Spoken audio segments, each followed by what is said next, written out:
Pranam from Shantikunj Haridwar, Dev Sanskriti Vishwavidyalaya, India. Let us start with the recitation of the Gayatri Mantra. Gayatri Mantra, as we have been discussing throughout this chapter and also in the previous one, that it is the mantra that helps one to take the path of inner refinement, becoming a decent human being, becoming a noble, kind-hearted human being. And to accomplish what any divine path is telling human beings to accomplish, only thing that is required the most is devotion, Shraddha. Mantra, they are the same. They are the combinations and they are the aggregations of different kinds of syllables. They are just like that. And they become effective if there is a call of devotion from the heart of the yogi, the sadhak. If the path is full of Shraddha, Samarpan, dedication, surrender, then they are able to get the desired result that we are trying to seek through this mantra of Gayatri. There comes a very beautiful story, and a story is of a man who accomplished Samadhi. He was the first person to accomplish Samadhi while meeting Bhagwan Buddha, Lord Buddha. And the story is beautiful. The story is that Gautam Buddha was giving a lecture. He walked in. And the moment they both saw each other, just their eyes actually met. They smiled and he reached to Samadhi. So Anand, who has been living with Bhagwan Buddha, Lord Buddha for 40 years, he was naturally upset. He said, how come this man gets the Samadhi even while walking through the door and I am not getting anything while, I have been with you for 40 years. Lord Buddha said that, remember the first day you came to me, Anand. You asked for three things. You said that whosoever you would wish me to meet, I will meet, and I always met. Second thing, you said that whatever question you will ask, I will answer, and I always answered. Third, you said that you would always sleep in the same room as me, and I already permitted you to do so. When did you ask for Samadhi? That man came with a single pursuit in his heart, that he wanted nothing but the Samadhi. You get what you are asking for. That is the purpose of Shraddha. What is the call? What did we ask for? What is our aspiration? What are we searching for?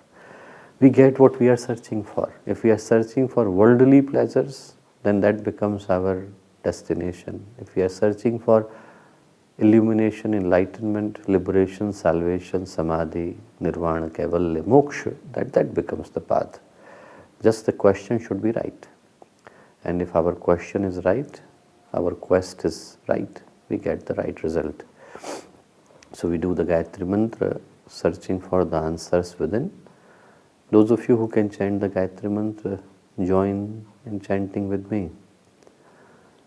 Om Bhur Bhuvah Swaha Tat Saviturvarenyam Bhargo Devasya Dhemahe Dheyo Yo Naha Prachodaya.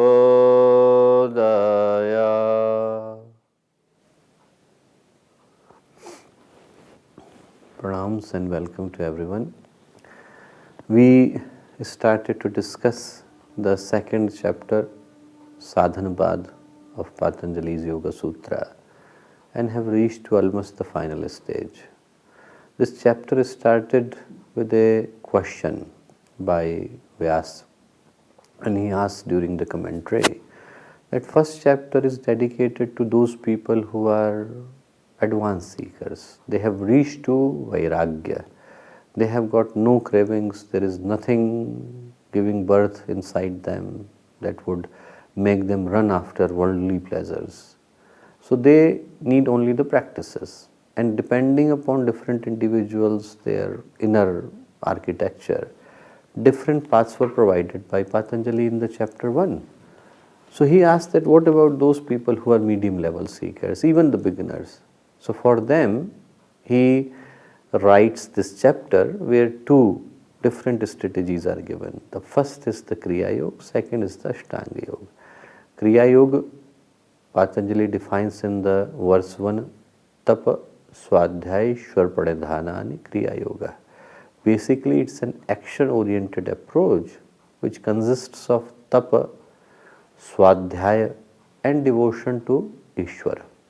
If I do that, what would I get? Sahi Kriya Yoga. He says, what would it lead to? It leads to two things. Samadhi bhavanartha, klesha tanu karanarthasya. It weakens the kleshas and helps the yogi sadhak to attain the samadhi. Comes the natural question, what are the kleshas? So Patanjali says they are same like 5 vrittis, they are also 5 kleshas. Ajnana, asmita, raga, dvesh, abhinivesha, pancha klesha. These 5 are the 5 klesha, in which avidya is the main one. Avidya is the breeding ground in which everything else is being cultivated. Avidya kshetram uttaresham, it is the breeding ground for remaining of the kleshas. And kleshas which are being born in the field of avidya, they could be of 4 types, prasupta tanu vicchinnu dharanam. They could be lying dormant or they could be fully manifested. They could be weak or they could be intermittent. Then he defines each of them, each klesha, one by one. Avidya, he says, anitya ashuchi dukkha natmasu nitya shuchi sukh atmakhyati avidya. Finding pleasure where there is a source of pain, looking for our own identity when there is none, looking for permanency in the temporary things, that is the avidya. And then this would give birth to asmita. Moment I created a boundary for myself, I would lead to another problem. So avidya leads to asmita. Avidya gave birth to the illusion, and illusion gave birth to an identity for self. That asmita is drik darshan shakti ekatma eva shakti asmita. That shakti, that power which makes one to believe that I am one with my surroundings, the body, it is the asmita. And moment I created boundary for myself, I have created boundary for others. What I want for me is raga, sukhanusayi raga. But what I do not want others to get is dvesh, dukkhanusayi dvesha. And then there is another one that he calls as the abhinivesh. Abhinivesh is a kind of feeling of clinging to the life, thinking that I would live forever, having a false belief that in spite of the fact that everyone is coming here, checking in and checking out, nobody is here permanent. Still, somehow people continue to believe that I would be here forever. And that he calls as swarasvahi vidushaha api tatha rudaha abhinivesha. The Kriya Yoga only weakens the klesha. So how would we deal with the remainder of the klesha? The one that is weakened but is still there. It's not completely destroyed. For them, Patanjali talks about 2 major techniques. First is pratiprasav, second is vivekakhyati. They become even much more weakened, or they could be traced back to their origin and then destroyed with pratiprasav. Te pratiprasav heya sukshma. The subtle ones can be destroyed with pratiprasav and even completely destroyed with vivekakhyati. Dhyana heya tadvritte.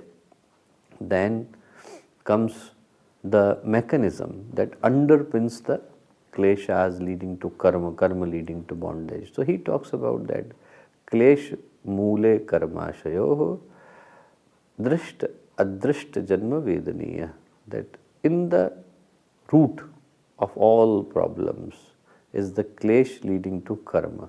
There is a storage of the karma which is responsible for the seen and unseen life forms. There are many that are in our knowledge. There may be many which may not be in our knowledge. And this is all happening because of storage of the karma. You need to have money in your account to get the interest. And what we are getting is the interest. Interest in the form of life forms. Because the capital is lying in the karmashaya. And that he says, as long as you have not withdrawn the money from there, because you have kept your deposit in the main one, karmashaya, satimule, as long as that exists, tad vipak, when you haven't paid that back, jati ayu bhoga, you will keep getting the life experience and the duration of life. You cannot avoid that. He says, as long as the storage of karma is there. And they are responsible for te alhad paritapa phala punya apunya hetutvat. Depending upon the type of storage that they have got, good or bad, shubh or ashubh, right or wrong, punya or pap, you get the result accordingly. You keep getting hlad or paritap, you keep getting the pleasure or the pain, depending upon the storage that you had. He says this is the common understanding. However, for other people who are viveki, who have reached to a stage of discernment, they are in a stage of wisdom. For them, everything is dukkha, everything is suffering. Parinama tapa sanskara dukkha, guna vritti virodhancha. He says they are dukkham sarva eva vivekina. For them, everything is dukkha, nothing but the pain. But that pain, how can you deal with it? He says the one that we have already experienced, we can do nothing about it. That's just a memory. One that we are facing right now, we cannot change it, we can amend it, but we cannot destroy it. Heyam dukkham anagatam, the one that is about to come, that could be avoided. So the question comes that how could we avoid? But before avoiding, how would we know what is the reason for that pain to come? Without having a diagnosis, how would we treat? We need to have the reason behind it. What is the etiology? What is the thing that is giving birth to everything? He says, Drishta drishyaho sanyoga he hetu. The association that takes place between the pure consciousness and the gunas of the prakriti, that gives birth to that sanyoga. Sanyoga means union, that conjunction, that equation that's been created, because they both were separate and somehow they created a bondage, and this bondage is responsible for dukkha, it is responsible for suffering. And then as Patanjali has got the characteristic way of explaining, he has used three things: drishta, drishyayo, sanyoga, heya, hetu. So then he would define drishta, drish and sanyog, A, B and the equation in between. He is going to explain all of them. So first he explains the drishya, which is the manifested world, which is the world that has been created by prakriti. So he defines it, he says that world that you see has got an inherent nature of three gunas: prakash, kriya, sthiti, shilam, bhutendriyatmakam. It has got the characteristics of bhut and elements and senses, bhut and indriya, ekatmakam, bhog, apvarg, artham, and it continues to exist for a sole purpose of either giving an experience or liberation to the purush, the drishya. That is the drishya. And the guna that are there of prakriti, they could be again of different types. He tells them, he says, vishesh, avishesh, lingamatra, lingani, guna parvani. They are the gunas of prakriti. Question comes, what is about the drishta? He says, drishta, drishimatra, shuddhopi pratyyanupashya.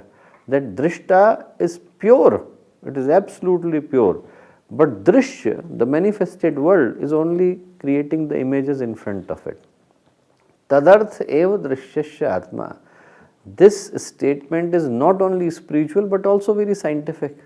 In scientific understanding, this is also the thing that the whole universe exists because we are participating into it. It became a reality because rather than choosing to be an observer, I became participant.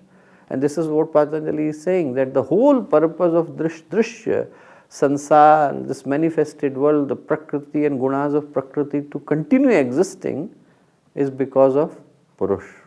It has decided to look at it. If it won't exist.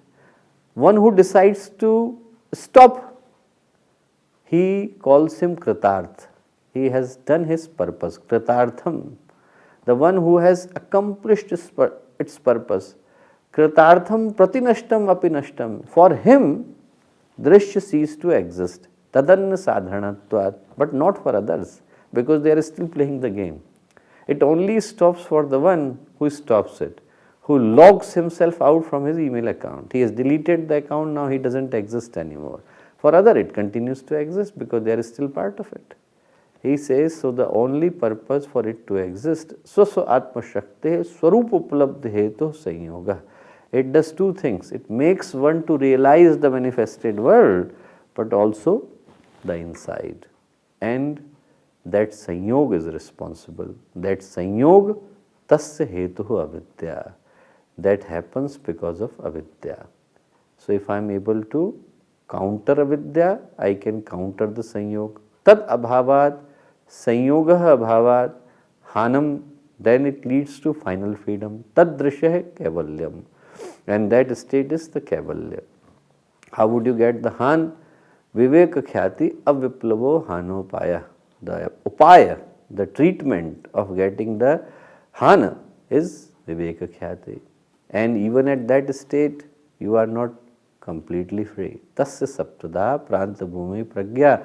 Then also 7 different states are yet to be completed, that we already talked about. Ge shunya, he shunya, prapya prapt, chikirsha shunya, kritarthata of chitta, gudalinta, and then comes atmasthiti. We are seated in our own self, aware of only our awareness and nothing else. That's it. Light is seeing the light and nothing else. That state is the state of kaivalya. And then question comes, how would you get viveka khyati? For that he introduces yoganga, ashtanga yoga. He says yoganga anushtanat ashuddhikshaya jnana deepti aviveka khyati. That you follow the practice of yoganga. By doing that, you remove the impurities and you illuminate the inner light. And that inner light is illuminated by removing the impurities. Technically, they both are the same. You remove the impurities, then purity already is inside, that would shine forth. And shining that forth is giving birth to viveka khyati. So then he introduces the yoganga. He says yama niyama asana pranayama pratyahara dharana dhyana samadhi ashtau angani. These are the 8 limbs of yoga. And these 8 limbs of yoga, then he talks about them one by one. He first talks about the yamas. He says ahimsa, satya, asteya, brahmacharya, aparigraha, yama. These 5 are the yamas. And the purpose of the yam is to help one to discipline himself. Our energy is going wayward in all directions. Anything comes, our mind goes in that direction. He wants to discipline it. So yamas are related to my relationship with the society, so that I can discipline my energy and give it an inward direction. Niyamas are more for making it much more balanced in our own approach. So yamas are related to my relationship with society, and niyamas are related to my relationship with myself. And yamas, after defining them, he says jati desha kala samaya anuvachanna sarvabhaum mahavratam. They are universal, non-negotiable, and they are the greatest vows. Then comes niyamas.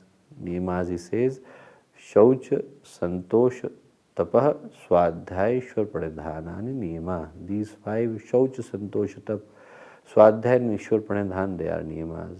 Vitarka badhane pratipaksha bhavanam. And if in following them, mind gets distracted, then hook to the opposite kind of thoughts that would help you to follow the path of yam and niyam. Then he says how to do it. So he then even defines that vitarka hinsa, if you get a thought of like hinsa, a violent kind of thought comes to your mind, for example, he says to deal with it, you need to remember that krita karet anumodita, that there are 3 types of karma, krita karet anumodita, lobha, मोह क्रोध लोभ पूर्वका मृदु मध्य अधिमात्रा दुख अज्ञान अनंत फला iti pratipaksh bhavanam. So many combinations. You need to remember that my single action now is not only a single action. It can give birth to multiple consequences, and they each would bring an outcome of the karma. Do I really want that? Am I really interested in giving birth to so many consequences, the thread of which would continue for millions of lives? Probably not. If I am able to focus on that, then I would be able to change the course of action that I am about to make. That's what Patanjali is saying. And then he talks about after this that if you follow the yam and niyam, then what would be the outcome that you will get? Ahimsa pratisthayam tat sannidho vairatyaga. By being established in ahimsa, non-violence, what person gets is a state in which his proximity would become so calm and peaceful that anyone coming in his close contact would immediately lose his hostility, anger and aggression and animosity. There would be no jealousy and there would be no hatred in their heart. Satya pratisthayam, if you follow the path of Satya, kriyafal ashrayatam, your speech becomes so powerful that whatever you would say would turn out to be true. And then aste pratisthayam sarvaratna upasthanam. By following the path of aste, person reaches to a state where all the jewels, all the finest things, they start to present themselves. He wouldn't have to search for them, they will come and appear in front of him. And by following brahmacharya pratisthayam, virya become strong, rigor that would come, tejasvita as we say in Sanskrit, that would come. And aparigraha sthairya, if you follow the path of aparigraha, he says janma kathanta sambodha. Person becomes aware of the lives that he had taken before and one that if he would have any after. And after that, shauch. Shauch also he talks about, that he talked about earlier in niyamas. Bahy and antarik, the external cleanliness and internal. External he says that if you follow the external shauch, so he says shauchat so anga jugupsa parai asansarga, that he develops a no ambivalence kind of feeling for his own organs and body, and at the same time no particular desire to be in company of others. He could be happy and contented either way. He is absolutely calm. Santoshat, and if you follow the santosh, so antarik shauch if you do, he says sattva shuddhi, you will get the sattva shuddhi, saumanasya ekagra indriyajay atma darshan yogatvanicha. You develop a feeling of the clarity of the mind, then cheerfulness, a real kind of happiness, not a pretended one. You get the cheerfulness, and after that you develop concentration, ekagrata, then you develop a victory over the senses, indriyajay, and then you develop the eligibility to have the self-actualization. Santosh, he says santoshat anuttam sukha labha. He leads to the best kind of happiness that is ever possible. Person would be at the height of the happiness. And tapa, he says kayendra siddhi ashuddhikshayat tapsah, that after doing the tapasya, impurities are removed and person develops absolute control on body as well as on senses. Swadhyaya Ishta Devata Samprayoga. By following a path of Swadhyaya, person becomes one with his Ishta Devata, with his deity of devotion. He is absolutely committed to it. And then Samadhi Siddhi Ishwar Pranidhanat. By following the path of Ishwar Pranidhan, which is the fifth niyam, he becomes eligible for Samadhi. So this is where we have reached. Now we are entering into the last segment of Patanjali's Yoga Sutra, second chapter, and in particular on the Ashtanga Yoga. So he had already talked about yama and niyama. Now comes the turn of asanas. It is so special that if you go anywhere in the world, asanas have become the main point of discussion of the yogic approach. However, if you read the classical texts like Patanjali's Yoga Sutra, Gita, Upanishad, Vedas, where the concept originated in Sankhya, hardly any mention. Like the whole Yoga Sutra, we have reached to the second chapter and we are entering into the last segment. Now first time the word asana is mentioned. And that is altogether 8 words. 3 verses are there, 8 words in total out of 1200 words that Patanjali has written. Probably not more than 1.5% or something of the entire thing that he has written. Mainly for the reason that his idea is that the physical agility is not the idea of the yoga. A gymnast could have a better control than Patanjali, but he would not have a control over the senses. He would not have a control over the body. He would have no control over the chitta, no control over the sanskar. He cannot control what kind of circumstances would appear in my life tomorrow and how would I react to them. Would have no control upon the mindset. And the whole idea of the yoga and the adventure of the yoga is to have total and absolute transformation, complete transformation, that we say in Sanskrit as rupantarana. That person's akriti, his structure remains the same, but consciousness has been modified. His inner being has been transformed to a identity where he is full of divinity, light, bliss, sacredness. That is the path of yoga. So now he mentions asana, and he mentions asana in 3 different verses.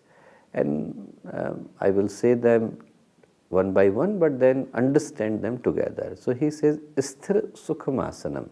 Sthir means still. Sukh means comfort, pleasure, asana. One that makes you still but also comfortable. That is asana. And that is the simplest definition you would find. People are forcing themselves to be in asana.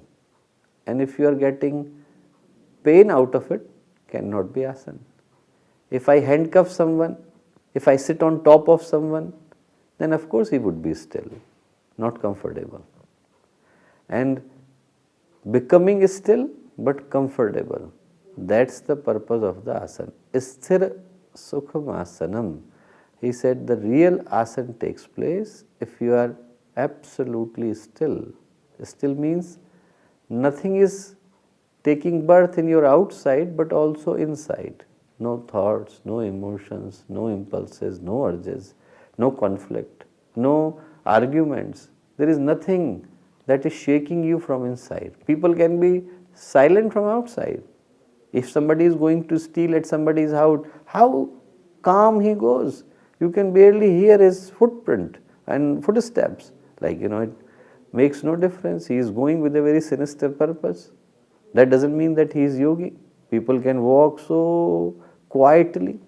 That doesn't mean that they have accomplished the purpose of the yoga. Purpose of the yoga is inside should be silent like a sea. You may be in the middle of a storm, but inside should be silent like a sea. So he says, Sthir Sukhamasanam. And then he defines it. He says, how would you reach a mastery in doing an asana? Prayatna Shaithilya Ananta Samapatibhyam. Prayatna means effort. Shaithil or Shithilta would mean relaxation. Anant, infinite. Samapatti is absorption. That 2 things happen at the same time. No fighting of the body. We are not supposed to fight with our body to accomplish the asana. Naturally, whatever would come. So, no fighting with the body, which means relaxation of the effort, prayatna shaithilya. And then, Ananta samapatibhyam, and then no fighting of the mind. Chitta becomes absorbed into infinite. Some commentators have also used the Ananta, because Ananta is another name of the Sheshanag. That's a story that comes. A story comes of one of the legend is that the Lord Vishnu's seat is on Sheshanag, and one of the names of the Sheshanag, one of the names of this huge serpent that is otherwise supposed to be holding the earth on him, is Ananta, that there is no end to him, he is everywhere. And that name is also been used by some people, that focusing upon the stillness of that mythological snake that is there everywhere but hardly ever moves, because if he would move then the whole existence would break. So that is a more like a allegorical representation of the ultimate kind of stillness, where everything depends upon the precise and perfect stilling of Sheshanag Anant, or Anant also means infinite. So you can focus on infinity, where your mind is not distracted by the body anymore, becomes so calm and quiet and still and refined that you could reach to a state of asana.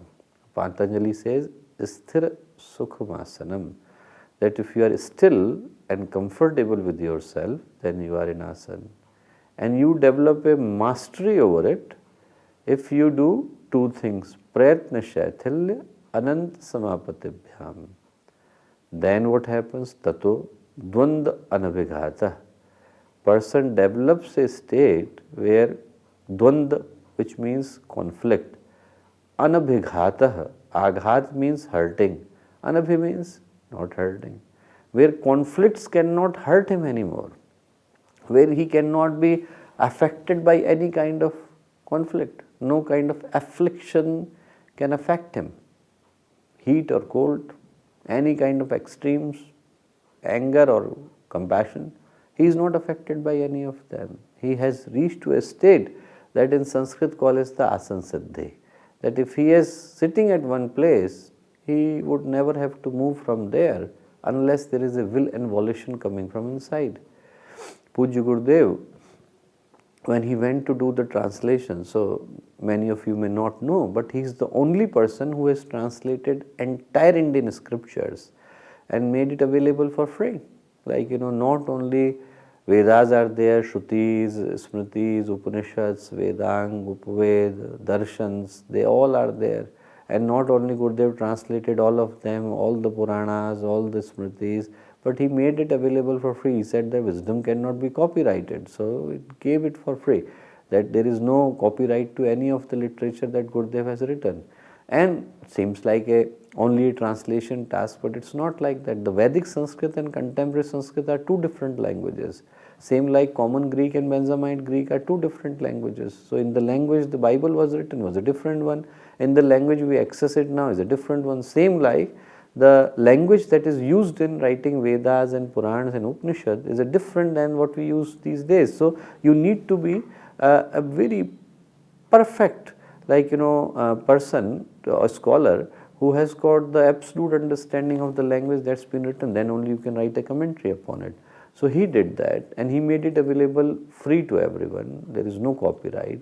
And he did that translation, one part of that translation in Gangotri, the place where the first temple of Ganga is there. So Ganga is originating from Gomukh, then it comes to Gangotri. And in Gangotri is the temple of Ganga. So there was a cave where yogi used to sit only 40 years ago, 50 years ago I am talking about, slightly more I think, 1970s I am talking about, so exactly 50 years. So Gurudev, when he went, he was living in a cave called Swami Krishnananda, and Swami Krishnananda, he used to sit on one rock and was photographed by many people, and then he used to get up once in a year, only once in a year, no matter where he, whether a storm would come, it snows like hell in Gangotri, he would sit on that rock only with no clothes, nothing whatsoever. Gurudev went, Gurudev lived in the same cave as him. So he went to, he got up to greet Gurudev when he came in, and then also when he left, that time also he got up. So he was like that, tato dvanda anabhigata, whether heat or cold, nothing is affecting him. So Patanjali defines asana in 3 verses. He says, if you are sitting and comfortable with yourself, you are in asana. And you reaches a mastery over the asana if there is no fight taking place, either in your body or in your mind. Prayatna shatilya, aprayas. You are not making any effort from your side to make it happen. If you are forcing yourself, then it cannot be asana.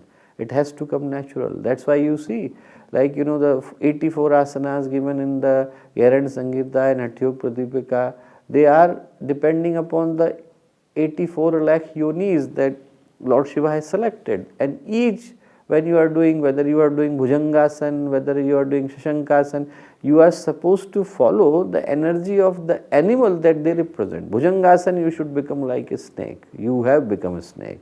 Tadasana, you have become a tree. Now your energy should be like a tree.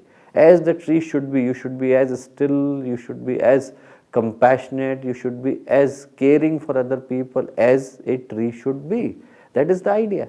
Idea is to imbibe the energy of that, and if you are making an effort, how would you do that? You are supposed to do it without making an additional effort to make that happen, without forcing yourself to be in that particular position. No fighting. That is the idea. And he says that if you do that, then you reach to a state where conflicts cannot afflict any injury upon you. Then comes pranayama. He says tasmin sate, that if you are able to attain that, Shvash prashvasaha gati vichchedah pranayama. Inhalation and exhalation of the breath. Gati vichchedah means regulation, pranayama. That once you are able to attain the asana, only if you have attained a mastery over the asana, then the true pranayama can take place. And you all know it very well. If body is not in a state of calmness, how would you have a calmness of the breath? They cannot exist together. Only it can happen if the body is absolutely calm and comfortable. If I am already in a state of anxiety, if I am in a state of anguish, then my breath would go up and down. There would be no regulation of the breath, and I won't be able to hold it properly. So again, for pranayama, Patanjali gives 3 verses together, and they should be understood together to understand it better. He says that pranayama, it happens shvashu prashvasu, tasmin sate shvashu prashvasu gati vichchedah pranayama bahyabhyantar stambha vritte. I will say the full verse, then it would be easier to understand. Bahyabhyantar stambha vritte deshakala sankhyabe paridrishtah dirgha sukshma. That these pranayama that takes place, Shvash Prashwas, the one in which there are 3 types of pranayama that are happening at the same time, that almost everyone does, and they know when we are stopping it outside, when there is no further air that is left to be exhaled, it's the rechak that you have. And once you are doing the opposite, when there is no further air left for you to inhale, it is purak. When you are holding it inside, it's a kumbhak. So he says, Bahya, Abhyantar and Stambha Vritti, these 3 are the common types of pranayama, and they are evaluated by Desh, Kal, Sankhya. Where you are doing, Desh, Kal, time you are doing, for how long you are doing, Sankhya, how many you are doing. So their evaluation is based on this. And depending upon that, there could be dirgha and sukshma, long or short pranayama that you can do. If you do that, bahyabhyantar vishaya akshepi chaturtha. Only developing a mastery over this common pranayama that everyone does, but without developing a mastery on the asanas. If you are developing a mastery on asanas and doing these 3 pranayams, then you are eligible to enter into the 4th one, which he just defined, Bahyabhyantar Vishaya Akshepi Chaturtha. Chaturtha means force, Akshepi means surpassing, Vishaya means the subject, He says the fourth one that surpasses all three categories. So what is left? He has already mentioned the pranayama. Normally these are the three things that you can do. Inhalation, exhalation or holding. What is left? He says the left is the one which happens automatically, where you don't have to bring your awareness to do it. You are aware of every single breath automatically. You are already, your concentration is there. With every single breath in, breath out, your awareness is there. If you are able to do that, then pranayama becomes automatic. You don't have to do it. Normally we are sitting to do the pranayama. Normally we are deciding, okay, today I will do Anulom Vilom, today I will do Nadi Shodhan, today I will sit for Pranakarshan Pranayam, Bhastrika, Shitali, I will do it. I am making myself available in that particular hour for a particular practice. But if practice becomes automatic, I don't have to make an active effort to do it, then he says, then it's the fourth one. So 3 verses Patanjali defines for asana, 3 for pranayama. So yam, niyam, asana, pranayama. Now if you are able to accomplish both asana and pranayama, then what happens? Tatah kshiyate prakasha varnam. Tatah, then, kshiyate, lifted, prakash, light, avaran, covering. Then the covering over the light that is inside is lifted. It shines through. Then it is possible to get a glimpse of the purity of the consciousness that is hiding inside us. Tatah kshiyate prakasha varanam.